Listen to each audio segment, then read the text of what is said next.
Hello बच्चों, मैं हूं आपकी हिंदी टीचर और मेरे क्लास में आप सभी का हार्दिक स्वागत है। आज मैं आप लोगों के समक्ष महादेवी वर्मा द्वारा रचित एक कविता जिसका शीर्षक है मैं नीर भरी दुख की बदली की व्याख्या को लेकर उपस्थित हूँ।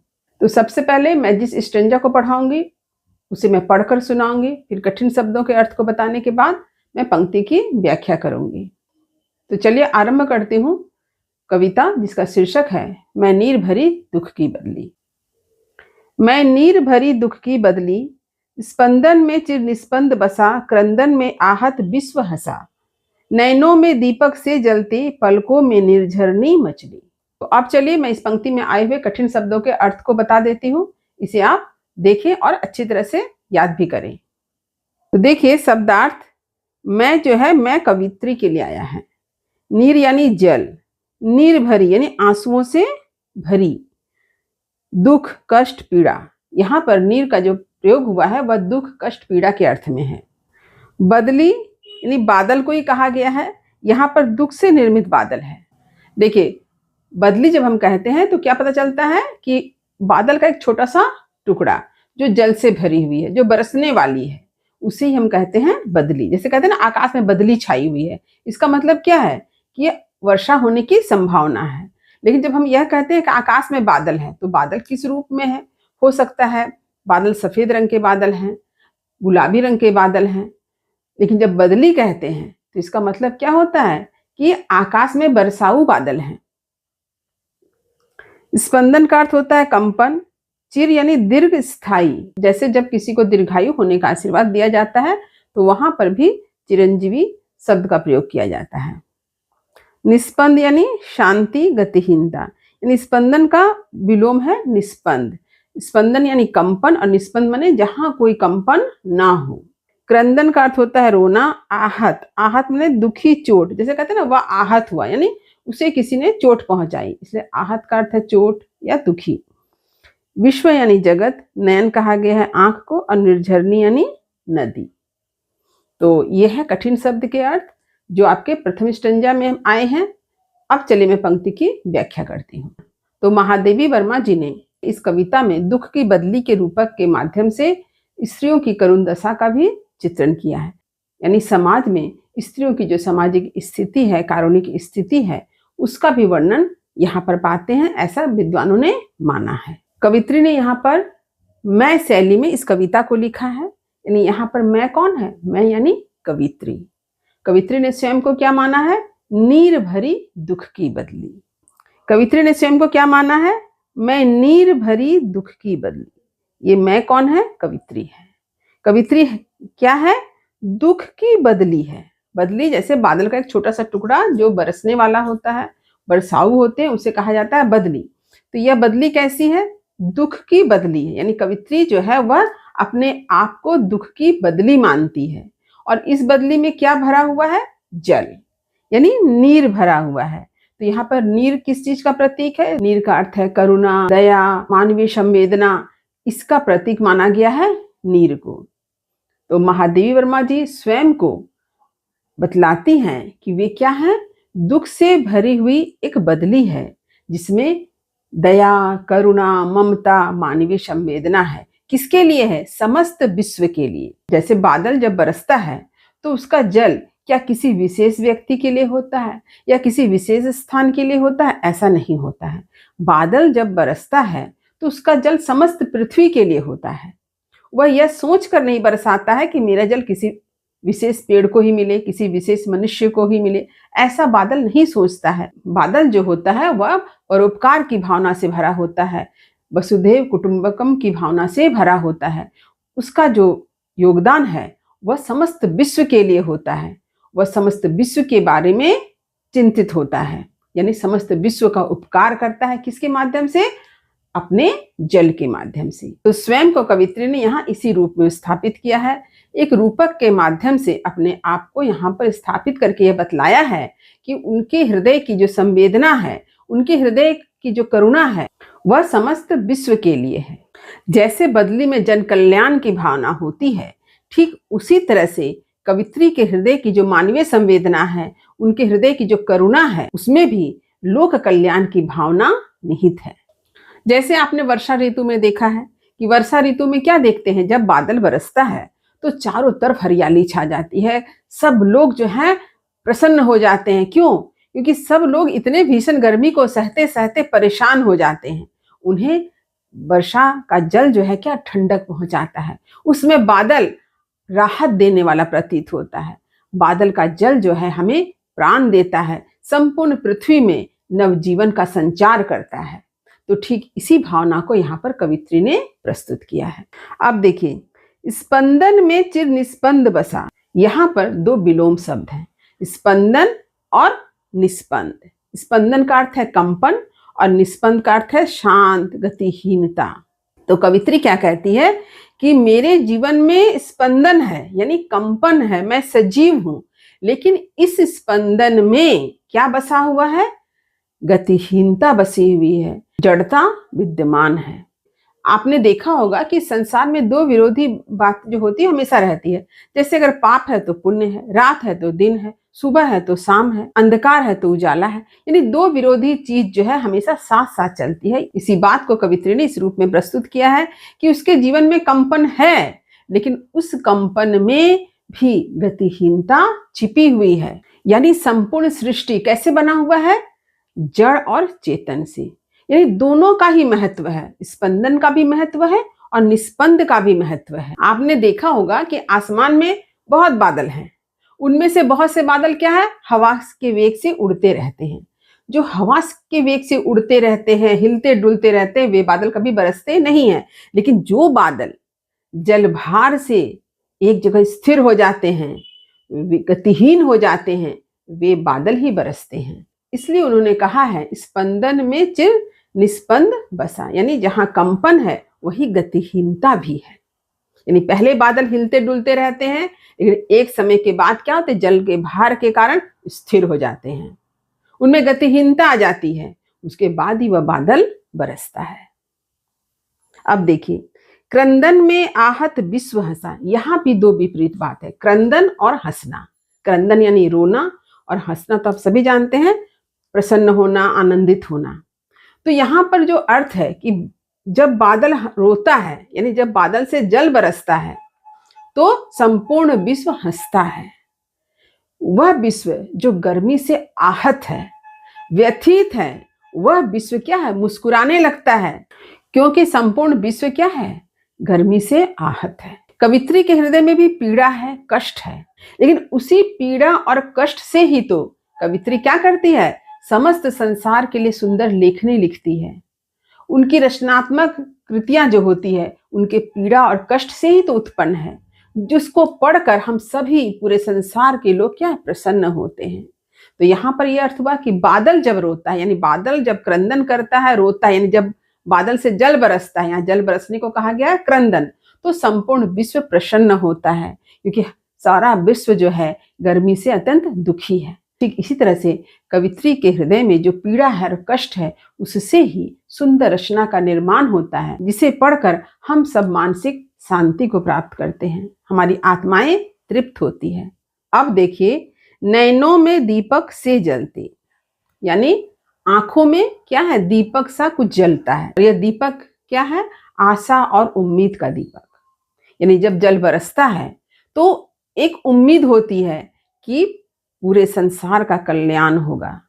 यानी जब जल बरसता है तो पूरी धरती प्रसन्न हो जाती है, लोगों के मन में तरह तरह के आशा का संचार होता है, किसान खुश हो जाते हैं, लोग खुश हो जाते हैं, किसान सोचते हैं कि अब फसल अच्छी होगी, सभी लोग जो है जो गर्मी से पीड़ित थे उन्हें राहत मिलता है। इस तरह से बादल से बरसने वाला जल जो होता है वह लोक कल्याण का कार्य करता है।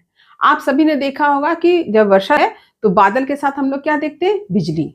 यानी बादल जब बरसता है तो उसके साथ साथ बिजली की चमक भी हम देखते हैं। तो यहाँ पर जो अर्थ है दीपक से, बिजली से भी इसका अर्थ है। जब आसमान में गहरे बादल होते हैं और जल बरसता है तो उसके साथ साथ हम लोग बिजली को चमकते देखते हैं। ठीक इसी तरह से जब कवित्री के नेत्र से आंसू बहते हैं तो उसके साथ साथ हम लोग क्या देखते हैं? उनके आंखों में आशा के दीपक जलते हैं, उनके आंखों में सपने होते हैं, और उन सपनों में संसार के लिए ममता, करुणा, भरी होती है। इस तरह से बादल का जल जो समस्त संसार का कल्याण करता है, समस्त संसार को हरियाली से भर देता है, ठीक इसी तरह से कवित्री के नेत्रों से बहने वाले आंसू भी लोक कल्याण की भावना से निहित है। अब देखिए, पलकों में निर्झरनी मछली। अब यहाँ पर जब आंखों से अश्रु प्रवाहित हो रहे हैं तो ऐसा लगता है मानो कवित्री की आंखों से क्या है, निर्झरनी यानी नदी प्रवाहित हो रही है। जिस प्रकार से बादल का जल कहाँ जाके मिलता है, नदी में, और नदी क्या करती है, हर स्थान को खुशहाली से भरते हुए आगे बढ़ती है। ठीक उसी तरह से कवित्री की आंखों से निकलने वाले आंसू भी जल कल्याण की भावनाओं से भरी हुई है, उनमें सद्भावनाएं निहित है। उनकी पीड़ा संसार के पीड़ा के साथ मिलकर लोक कल्याण के मार्ग पर अग्रसर होती है। तो इस प्रकार देखिए, यहाँ स्पंदन और निस्पंद, क्रंदन और हंसा, यहाँ पर क्या है, दो विरोधी स्थिति का चित्रण है। दीपक से में उपमा अलंकार है। तो उम्मीद करती हूँ कि मैं नीर भरी दुख की बदली शीर्षक कविता की प्रथम 4 पंक्ति का अर्थ आपने अच्छी तरह से समझ लिया होगा। अब इसके विशेष की बारी। आप स्क्रीन पर देख सकते हैं कि मैंने इसके विशेष को एक एक करके लिख दिया है। आप इसे अपनी कॉपी में जरूर लिखें, क्योंकि जब व्याख्या करनी होती है तो विशेष लिखना भी अनिवार्य होता है। और ऐसी बात नहीं है कि यह कविता किसी एक विशेष कक्षा में पढ़ाई जाती हो। यह ऐसी कविता है कि कॉलेज यूनिवर्सिटी में भी पढ़ाई जाती है। तो आपको विशेष को जरूर और जरूर से लिखना है, क्योंकि जब आप ग्रेजुएशन कर रहे हैं या मास्टर्स कर रहे हैं, उस समय जब आप किसी कविता की व्याख्या करेंगे तो विशेष तो आपको लिखना ही पड़ेगा। मेरा पग पग संगीत भरा, श्वासों से स्वप्न पराग झरा, नव के नवरंग बुनते दुकूल, छाया में मलय बयार पली। तो अब चलिए पंक्ति में आए हुए कठिन शब्द के अर्थ को देख लें। देखिए, पग पग मतलब हर कदम, स्वप्न पराग यानी सपना रूपी पराग कण, झरा यानी गिरना बिखरना, नव नव मतलब नया आसमान, नवरंग यानी नवीन रंग, दुकूल कहा गया दुपट्टा, आंचल, दुसाला यानी चादर को भी कहा जा सकता है। मलय एक पर्वत का नाम है जहां पर कौन सा पेड़ पाए जाते हैं, चंदन का पेड़। इसलिए मलय पर्वत से चलने वाली हवा जो होती है वह सुगंधित होती है, क्योंकि वह अपने साथ चंदन के सुगंध को लेकर बहती है। और यह भी कहा जाता है कि मलय पर्वत पर तरह तरह के फूल खिलते हैं, तो इन फूलों की सुगंध जब हवा के साथ चलती है तो हम लोग क्या कहेंगे, इसे मलयानी यानी मलय पर्वत से चलने वाली हवा जो सुगंधित होती है। वयार यानी हवा यानी सुगंधित हवा को कहा गया है। पली यानी पलना। तो यहाँ पर कवित्री ने स्वयं को नीर भरी दुख की बदली कहा है। तो यहाँ पर दुख की बदली में रूपक अलंकार है। कवित्री बताना चाहती है कि जब बादल आसमान से बरसता है तो उस समय की स्थिति कैसी होती है। जब आसमान से बादल बरसता है तो ये जो धरती है, इस धरती पर खुशहाली छा जाती है। क्यों? क्योंकि गर्मी से धरती तप्त हो गई थी, और तभी जो है वर्षा का जल बरसने से क्या होता है, प्यासी धरती को जल मिलता है, नवजीवन मिलता है। तो कवित्री क्या कहती है, देखिए, मेरा पग पग संगीत भरा, यानी कवित्री का जीवन जो है हर कदम संगीत से भरा हुआ है। तो कवित्री का क्या कहना है कि पीड़ा की स्थिति में भी, यानी दुख की स्थिति में भी उनके जीवन का हर कदम जो है वह संगीत से भरा हुआ है। कवित्री कहती हैं कि मेरे जीवन का एक एक क्षण संगीत से भरा हुआ है। तो ये किस अर्थ में है कि कवित्री ने स्वयं को क्या माना है, दुख की बदली। यानी जब बादल बरसता है तो हम लोग क्या देखते हैं, उसके बरसने में भी एक संगीत सुनाई देता है। तो जब आसमान से बादल जल के रूप में बरसते हैं, यानी जब वर्षा होती है, तो वर्षा ऋतु के कारण क्या होता है, चारों तरफ का वातावरण कैसा हो जाता है, मधुर संगीत से भर जाता है। यानी वर्षा का जब जल बरसता है तो हम लोग एक रिमझिम सी ध्वनि पाते हैं, कभी गर्जन सुनाई देता है, सूखे खेत जो होते हैं वह लहलहा उठते हैं, और जो पुष्प गर्मी से मुरझा जाते हैं वो भी खिल जाते हैं। तो ऐसे समय में चारों तरफ का वातावरण कैसा होता है, आनंद से भर जाता है, संगीतमय हो जाता है, क्योंकि उन फूलों पर फिर से भौरे गुंजार करते हैं, और सबकी ध्वनि क्या करती है, परिवेश को गुंजायमान कर देती है, संगीत से भर देती है। जब वर्षा होती है तो सारा जल जाकर नदी में मिलती है, और नदी कलकल ध्वनि करते हुए आगे बढ़ती है। तो यहाँ पर भी संगीत सुनाई देता है, और इस प्रकार सारा वातावरण बदली के कारण, वर्षा के कारण संगीत से भर उठता है। कवित्री अपने आप को दुख की बदली बतलाती है और कहती हैं कि उनका जीवन जो है वह संगीत, ताल, लय, छंद से भरा हुआ है। वे कहती हैं कि वे संसार के साथ चलने के लिए हर कदम तैयार है। उनके अंदर जन कल्याण की भावना निहित दिखाई देती है। अब देखिए, श्वासों से स्वप्न पराग झरा। श्वास मतलब जो हम सांस लेते हैं, और स्वप्न पराग तो यानी स्वप्न रूपी परागकण, फूलों में जो परागकण होते हैं उसे ही पराग कहा गया है।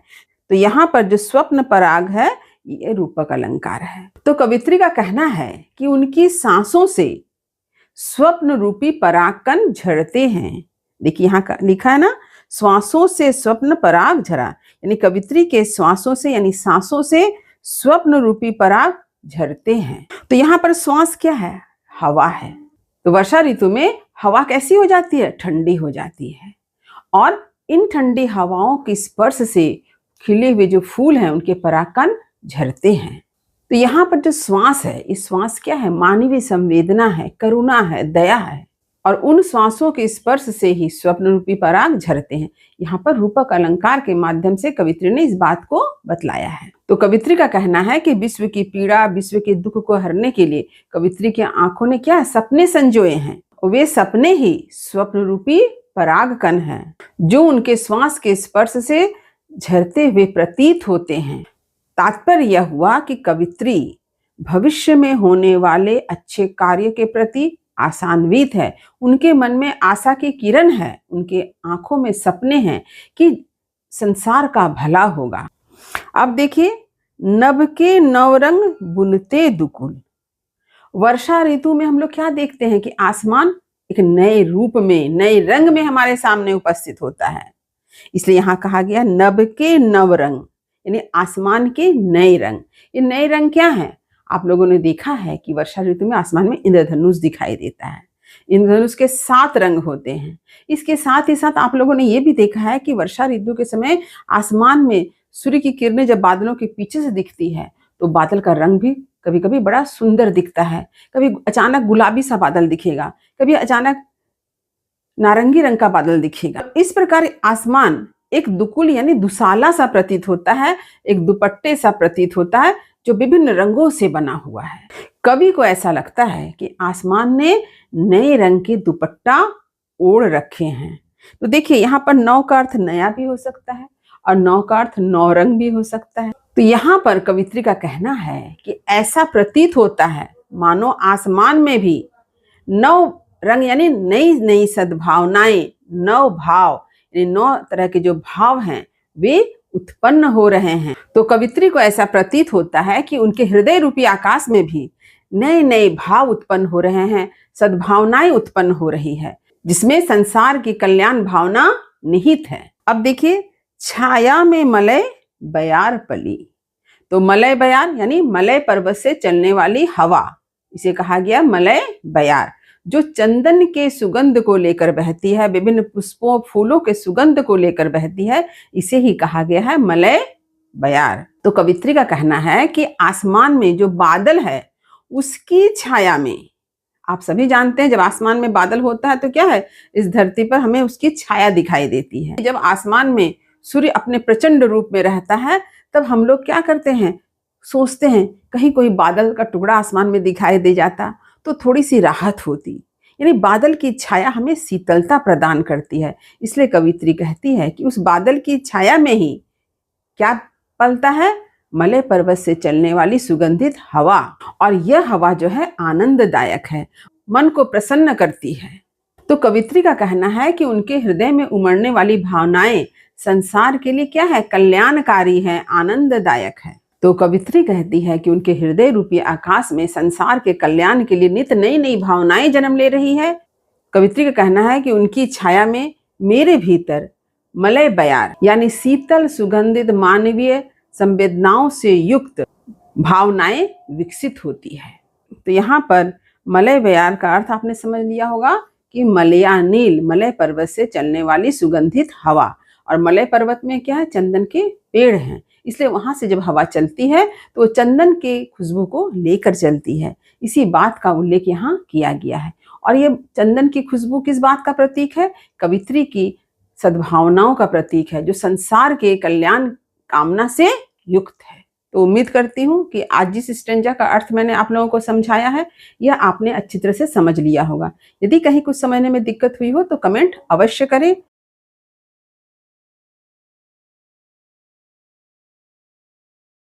मैं क्षितिज भ्रिकुटी पर घिर धूमिल, चिंता का भार बनी अविरल, रजकन पर जलकन हो वर्षी, नव जीवन अंकुर बन निकली।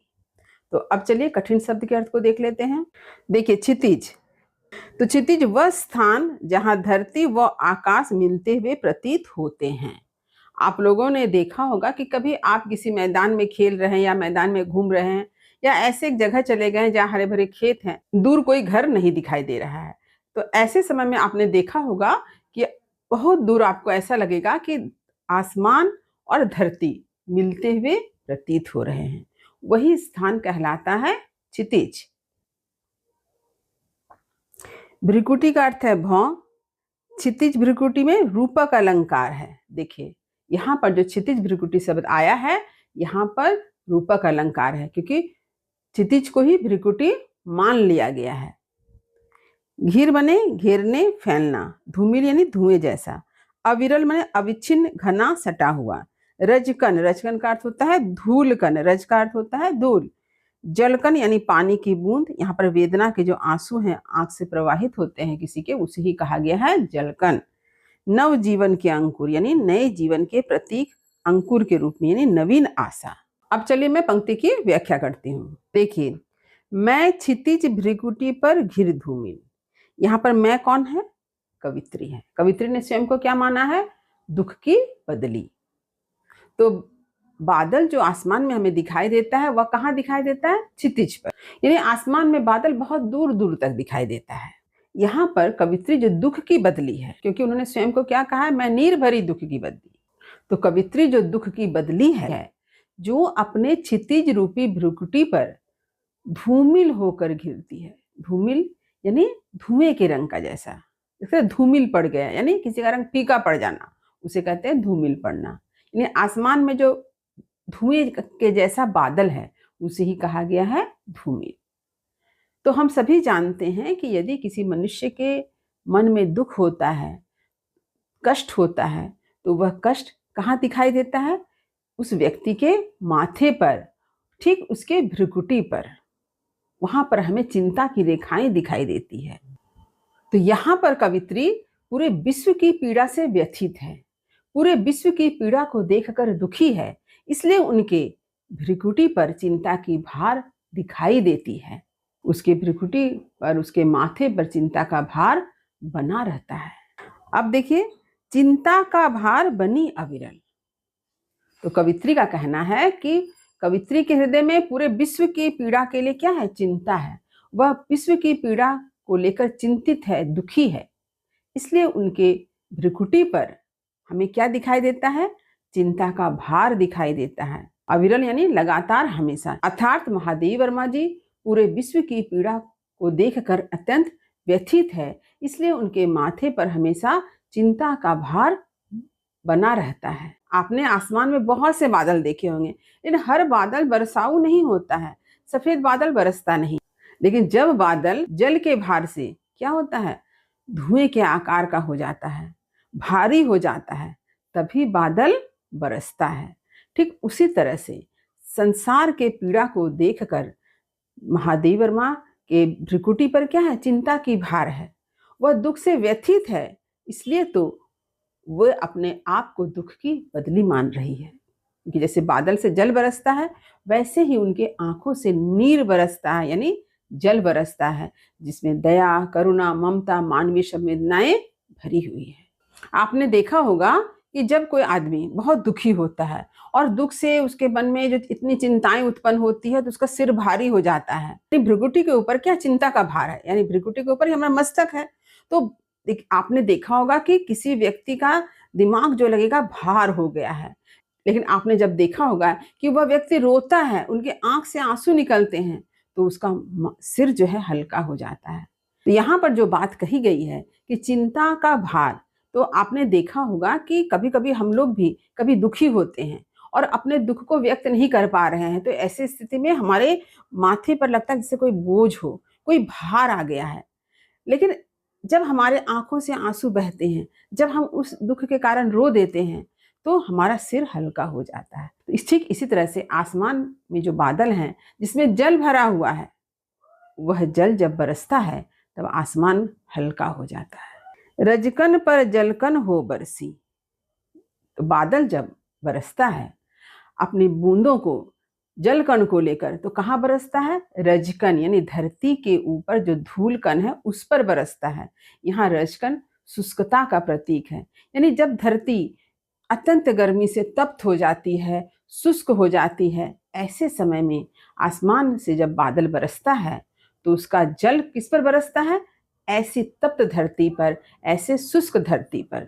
ठीक यही बात कवित्री भी कहना चाहती है कि संसार के लोगों में दुख कष्ट पीड़ा के कारण क्या शुष्कता आ गई है, निरस्ता आ गई है, और कवित्री इन शुष्कता और निरस्ता को दूर करने के लिए क्या है? अत्यंत चिंतित है।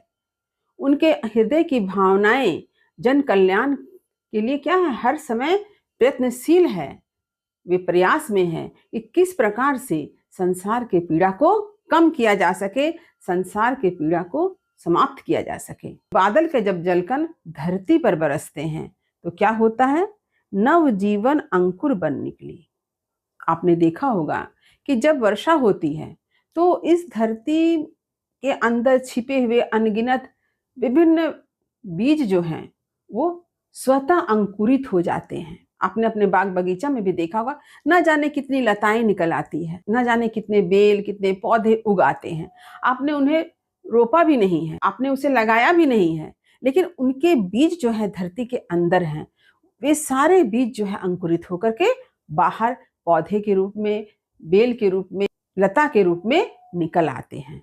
तो कवित्री का कहना है कि जब बदली धरती पर जल बनकर बरसती है तो नवीन सृष्टि, नवीन अंकुर जन्म लेने लगते हैं। तो कवित्री यहाँ कल्पना करती है कि वे भी जब दुख की बदली बनकर बरसती है तो विश्व के प्रति दया करुणा की बौछार करती है, और जो संसार संघर्ष से, कष्ट से पीड़ित था, उसमें भी नव जीवन का अंकुर फूट पड़ता है, यानी वहां भी नवीन सृष्टि दिखाई देती है। इसका तात्पर्य यह है कि नवीन विचारों का जन्म होता है जो संसार के लिए कल्याणकारी है।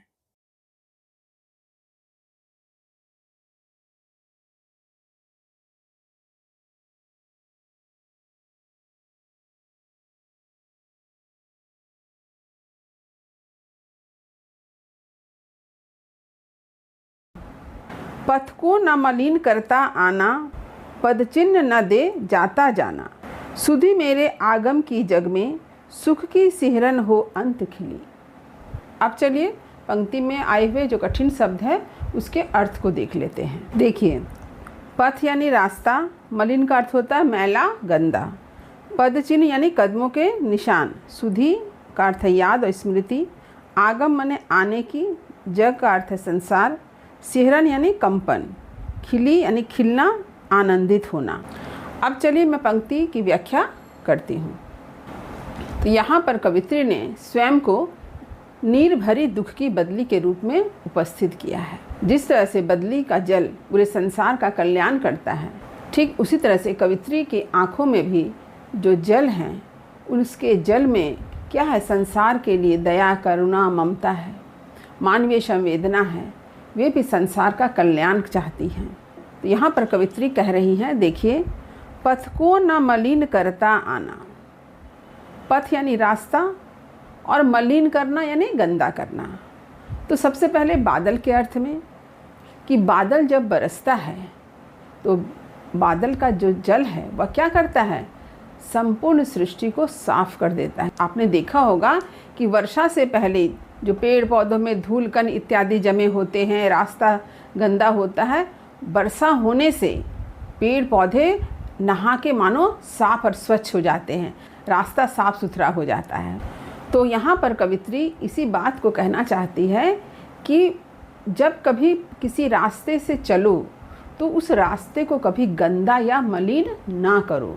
पथ को ना मलिन करता आना, यानी कवित्री का कहना है कि कवित्री बदली से कह रही है कि बदली जब बरसती है जल के रूप में तो सारा रास्ता, हर जगह, सब कुछ क्या करती है, साफ स्वच्छ कर देती है। कवित्री भी यही कहती है कि जिस रास्ते से हम बढ़ रहे हैं उस रास्ते को कभी गंदा ना करें, उसे हमेशा साफ सुथरा रखें। तो साफ सुथरा कैसे रखेंगे? अपने कर्मों के द्वारा। जैसे कि बादल से जब जल बरसता है तो वह हर जगह को साफ सुथरा कर देता है। तो कवित्री का कहना है कि जीवन ऐसा हो, हमारा कार्य ऐसा हो जो किसी के मार्ग की बाधा ना बने, किसी की रुकावट ना बने, हमारे कार्य किसी के उन्नति में बाधक ना हो। हमें ऐसा ही कार्य करना चाहिए। हमें अपने कार्यों को इस तरह से करना चाहिए जिससे अन्य सभी लोगों का जीवन बाधा रहित हो। कवित्री का कहना है कि हम नाश पथ पर चल रहे हैं।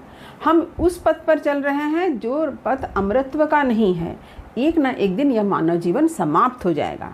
तो इस संसार में रहेगा क्या? हमारे कर्म ही रहेंगे। हमारे अच्छे कर्म इस संसार में रह जाएंगे जिनके द्वारा ही हम याद किए जाएंगे। हमें कोई ऐसा अनुचित कार्य नहीं करना चाहिए जिसके कारण हमारे जाने के बाद हमें लोग कलंकित कहे, हमारे कार्य को कलंक बतलाए। जैसे आसमान में जब बादल रहता है, लेकिन बादल जब जल बन के बरसता है तो धरती भी साफ़ हो जाती है, पेड़ पौधे भी साफ स्वच्छ लगने लगते हैं और आसमान भी साफ हो जाता है, यानी आसमान फिर पहले जैसा हो जाता है। ठीक वैसे ही हम इस संसार में जब जन्म लिए हैं तो हमें भी ऐसे ही कुछ करके जाना चाहिए। जिस संसार में जन्म लिए हैं उसे वैसा ही छोड़कर जाना है, उसे गंदा नहीं करना है, उसे मलिन नहीं करना है। पदचिन्ह न देता जाना। इसके साथ ही साथ कवित्री कहती है कि कोई भी अपना पदचिन्ह यानी अपने कदमों के निशान हमें छोड़कर नहीं जाना है। यानी कवित्री यहाँ पर किसी तरह की प्रशंसा या चाहत नहीं रखती है। कवित्री यह नहीं चाहती है कि उनके जाने के बाद संसार के लोग उन्हें महान विभूति के रूप में याद रखें, लेकिन उन्होंने जो अच्छे कार्य किए हैं उन कार्यों को लोग याद रखें जिससे लोगों का जीवन आनंदमय हो, लोगों का जीवन कल्याणकारी हो। इस बात की आकांक्षा कवित्री रखती है। इसलिए यहाँ पर वो बार बार कहती है कि वो कोई भी पदचिन्ह छोड़कर नहीं जाना चाहती है, ऐसा कोई कार्य नहीं करना चाहती है जिससे संसार के लोग दुखी हों, संसार में मलिनता फैले। ऐसा कोई भी कार्य करना नहीं चाहती है। सुधि मेरे आगम की जग में। पुनः कवित्री क्या कहती है? सुधि यानी याद, स्मृति, मेरे आगम की यानी कवित्री के इस संसार में आगमन की। सुख की सिहरन हो अंत खिली, यानी जब संसार के लोग कवित्री के कार्यों को, कवित्री के द्वारा किए गए जो कार्य हैं उनको याद करें तो वो उनके कार्य जो है लोगों में आनंद का संचार करें, तो उनकी याद एक सुख की सिहरन के रूप में हो, लोगों का चेहरा आनंद से खिल उठे। कवित्री कहती है कि जिस प्रकार बादल को देखकर लोगों में प्रसन्नता की लहर दौड़ पड़ती है, सब लोग प्रसन्न हो जाते हैं कि जब बादल बरसेगा तो उसका जल जो है पूरी धरती की प्यास बुझाएगा, चारों तरफ हरियाली छा जाएगी, गर्मी से लोगों को राहत मिलेगी। ठीक इसी तरह की अनुभूति कवित्री चाहती है अपने लिए, खुद के लिए, कि जब लोग उन्हें याद करें तो लोगों के मन में ठीक ऐसी ही अनुभूति हो, लोगों का हृदय इसी तरह से प्रसन्न हो जैसे कि बादल को देखकर होता है।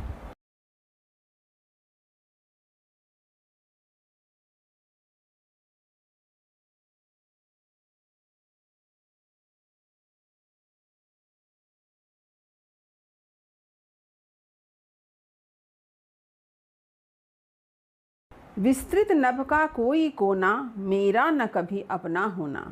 परिचय इतना इतिहास यही, उमड़ी कल थी मिट आज चली, मैं नीर भरी दुख की बदली। तो चलिए कठिन शब्द को देख लेते हैं। देखिए शब्दार्थ। विस्तृत यानी फैला हुआ, विस्तार। नभ यानी आकाश, कोना यानी स्थान के अर्थ में कहते हैं। किसी भी जगह का एक छोटा सा हिस्सा जो होता है वही कहलाता है कोना। कौन से बना है? कोना। तो इस स्थान के अर्थ में इसका प्रयोग है। तो अब चलिए मैं पंक्ति की व्याख्या करती हूँ। इस कविता में कवित्री ने स्वयं को दुख की बदली के रूप में उपस्थित किया है। और यहाँ कवित्री क्या कहती है देखिए। विस्तृत नभ का कोई कोना, मेरा न कभी अपना होना। विस्तृत नभ यानी बहुत फैला हुआ विस्तार के साथ जो आसमान है। आसमान कैसा होता है? असीम, जिसकी कोई सीमा नहीं है। आकाश अनंत है, जिसका कोई अंत ही नहीं है। ऐसा आसमान जिसकी कोई सीमा नहीं है, अनंत है जो, ऐसे आसमान का एक कोना, कोई कोना मेरा न कभी अपना होना। बादल का कभी अपना नहीं हुआ। बादल का घर आसमान ही है, लेकिन बादल कहता है कि इतना बड़ा आसमान है, लेकिन उस आसमान का एक कोना भी मेरा अपना नहीं है। क्यों नहीं है? क्योंकि आसमान में हम लोग बादल देखते हैं, लेकिन एक समय के बाद जब बादल जल से भर जाता है तो क्या होता है? वह धरती पर बरसता है और इस तरह से बादल का अस्तित्व समाप्त हो जाता है। यानी आसमान में बादल कभी भी स्थायी रूप से निवास नहीं करता, स्थायी रूप से नहीं रहता है। इसलिए बादल कहता है कि विस्तृत नभ का कोई कोना, इतना बड़ा आसमान है, उसका एक कोना भी मेरा अपना कभी नहीं है, मेरा कभी अपना होता ही नहीं है। क्यों नहीं होता है? क्योंकि आसमान में बादल अस्थायी रूप से कभी रहता ही नहीं है, वह तो जल बनकर धरती पर बरस जाता है। यहाँ जो कवित्री कहना चाहती है कि बादल यह कह रहा है कि इतना बड़ा आसमान है, उसका एक कोना भी मेरा नहीं है, लेकिन यहाँ पर व्यंजित भाव क्या है कि पूरा आसमान ही मेरा है। यहाँ पर विश्व बंधुत्व और वसुधैव कुटुंबकम की भावना दिखाई देती है कि पूरा आकाश ही बादल का है। इसलिए यहाँ पर व्यंजित भाव है कि संपूर्ण आकाश ही मेरा है। मेरी भाव, मेरी संवेदनाएं पूरे विश्व के लिए है, संपूर्ण संसार के लिए है, संपूर्ण संसार के कल्याण के लिए है। मेरी भावनाएं, मेरी संवेदनाएं किसी विशेष क्षेत्र के लिए सीमित नहीं है, बल्कि अखिल ब्रह्मांड के लिए मेरी संवेदना है। परिचय इतना इतिहास यही, उमड़ी कल थी मिट आज चली। तो दुख की बदली कहती है कि मेरा यही परिचय है और मेरा इतिहास यही है। परिचय यानी वर्तमान समय में किसी व्यक्ति की जो सामाजिक स्थिति है वही है उसका परिचय, और इतिहास जो बीता हुआ समय है वह है उसका इतिहास। तो बादल का जो परिचय है और बादल का जो इतिहास है वो सिर्फ इतना ही है कि वह कल उमड़ी थी, यानी कल बादल का निर्माण आसमान में हुआ था और आज जो है वह धरती पर जल बनकर बरस गई। तो इतिहास क्या है कि उसका निर्माण बादल के रूप में आसमान में कल हुआ था, यानी बीते समय में हुआ था, और परिचय क्या है कि आज वह जल बनकर धरती पर बरस गई। यानी बादल का जो परिचय है वह इस रूप में है कि वह जन कल्याण की भावना से भरी हुई है, क्योंकि बदली जब जल बनकर बरसती है तो संपूर्ण संसार का कल्याण होता है। तो कवित्री का कहना है कि मैं दुख की बदली के रूप में आकाश में उदित हुई थी और आज मैं मिट रही हूँ। वे दुख की बदली बनकर आसमान में उदित हुई थी, लेकिन आज वह मिट रही है। कैसे मिट रही है? विश्व की वेदना को अपने भीतर समेटकर, दया करुणा बरसाकर मैं आज इस संसार से विदा ले रही हूँ। मैं अपने अस्तित्व को समाप्त कर रही हूँ। जिस तरह से बदली उमड़ती है, घुमड़ती है और फिर बरस कर अपने अस्तित्व को मिटा देती है, ठीक इसी तरह से कवित्री का जीवन भी है। वह इस संसार में आकर संसार के लोगों के प्रति अपनी दया करुणा की बौछार करके अंत में अपने अस्तित्व को क्या करती है? मिटाती है और इस संसार से विदा लेती है। कवित्री पुनः कहती है कि मैं जल से भरी हुई क्या हूँ? दुख की बदली हूँ। तो यहाँ पर जल क्या है? दया करुणा मानवीय संवेदना है। यानी कवित्री का कहना है कि मैं एक दुख की बदली के रूप में हूँ। इस संसार में मेरा अस्तित्व जो है किस लिए है? लोगों के कल्याण के लिए है। तो यहाँ पर कवित्री कल्पना करती है कि मैं नीर भरी दुख की बदली, और जब मैं बरसूंगी तो सारे संसार को आनंदित कर दूंगी। उनका अस्तित्व भले ही समाप्त हो जाए, लेकिन वह सारे संसार को आनंद से भर देंगी। तो यहाँ पर हमें महादेवी वर्मा के जो क्षण भंगुरता, बौद्ध दर्शन का प्रभाव, नश्वरता, ये सारी बातें यहाँ दिखाई देती है कि इस संसार में सब कुछ क्या है? नश्वर है। कोई भी वस्तु इस संसार में हमेशा के लिए नहीं है। जो आज है वह कल समाप्त हो जाएगी। इसी बात को यहाँ पर बतलाया गया है कि उमड़ी कल थी मिट आज चली। यानी जिस वस्तु का निर्माण होता है उस वस्तु का एक दिन अंत भी हो जाता है। वह कोई वस्तु बनती है तो उसके बाद वह मिट भी जाती है। तो उम्मीद करती हूँ कि अर्थ आपने अच्छी तरह से समझ लिया होगा। यदि कहीं कुछ समझने में दिक्कत हुई हो तो कमेंट अवश्य करें। वीडियो को लाइक करें, सभी पढ़ने वाले विद्यार्थियों में शेयर करना ना भूलें। और जो बच्चे मेरे चैनल पर नए हैं वे चैनल को सब्सक्राइब जरूर कर लें, ताकि हर नए वीडियो का नोटिफिकेशन आपको समय समय पर मिल सके। अगले वीडियो में आपसे पुनः मुलाकात होगी महादेवी वर्मा के जीवन परिचय के साथ। तब तक पढ़ते रहिए, जीवन में आगे बढ़ते रहिए। मेरी शुभकामनाएं आप सभी बच्चों के साथ है। धन्यवाद।